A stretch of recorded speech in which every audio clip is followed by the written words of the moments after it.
Hi, this is Doug. And I'm Cindy. Welcome to Help Me Help Mama livecast. Thanks for joining in today. Today we're going to be talking about talking to mom, the mom conversation.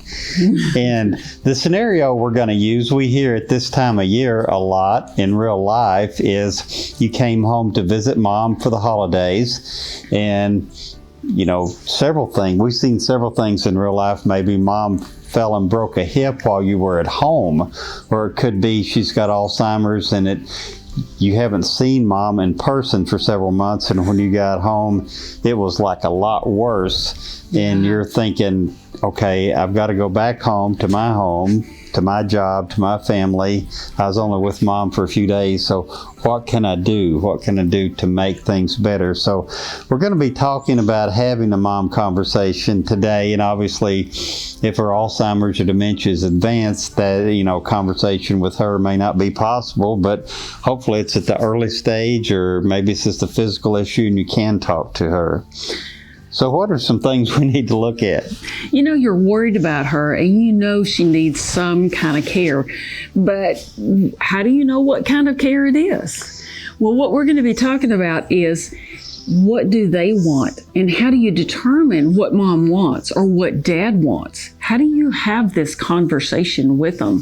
Sometimes it's not easy. Sometimes they don't want to have the conversation. Exactly. And sometimes that's because they're still very strong and independent. They don't want you meddling in their business. Sometimes it's because they may have slipped in their cognitive ability and they're trying to hide that, so they just don't want you meddling. They're trying to push you away. We're gonna talk about this because you need to know what to look for. You need to know what the medical professionals are looking for. This came up and bit me one time because of my mom decided she didn't want to get up out of the chair one day, and the nurse that was visiting her said, "You've got to get help in here with her 24 hours a day, or I will have to report this." And I'm going, wow, this is sudden. She can get up if she wants to. She chose not to. And the nurse made that determination. So you need to know what to look for, what these medical professionals are looking for. And then when you know that, how do you assess your loved one? So family assessment, that's one thing, and family assessment is different from a medical assessment. You may and should take mom or dad to a doctor. They've got their primary care physician. They may also have specialists, geriatric physicians or other specialists that a few times a year do a medical evaluation. But a family evaluation is different, and it's just as important, if not more important, because mom, you've known her for a long time. Dad, you know what their habits are. You know what they're used to doing, and what you can see the changes, just like a situation with your mom. She was a great cook. She made great fresh foods. That was her habit. That was what she typically did. And one day you walked in, looked in the fridge, and you saw a sack of fast food, like a bunch of sacks. And your mom would never have eaten fast food. And so for someone else that may not have been a big deal, but for your mom, that was like a red flag, like, hey, something's going on here, something's different that didn't exist before. So if you have a loved one that is declining and you're worried about it, but you don't exactly know where to start or what to do or what to look for, this is what we're going to be talking about. We're going to talk about how to stabilize their situation by teaching you what to look for, how to assess the situation, and then determine what type of care they need. Next, we're going to talk about, guess what? Who's going to help them? Oh. Yeah. And that may be you. That may be you. And before we go into this, you just mentioned stabilize. I want to mention that just in a few days, we're rolling out a course, Stability Without Stress. Right. And to check it out, you can go to stabilitywithoutstress.com. It's going to be a 4-week live interactive course, which means Cindy and I will be doing it live for a very small group of people on Zoom, and small meaning like 25 folks or less. We want it small because we want it interactive. We want to be able to talk and answer your questions. You feel comfortable asking your questions. So that's coming up. So click the link at the bottom of this to go to the page where we'll explain that course in much greater detail. But that's coming up real soon, so make sure and check that out.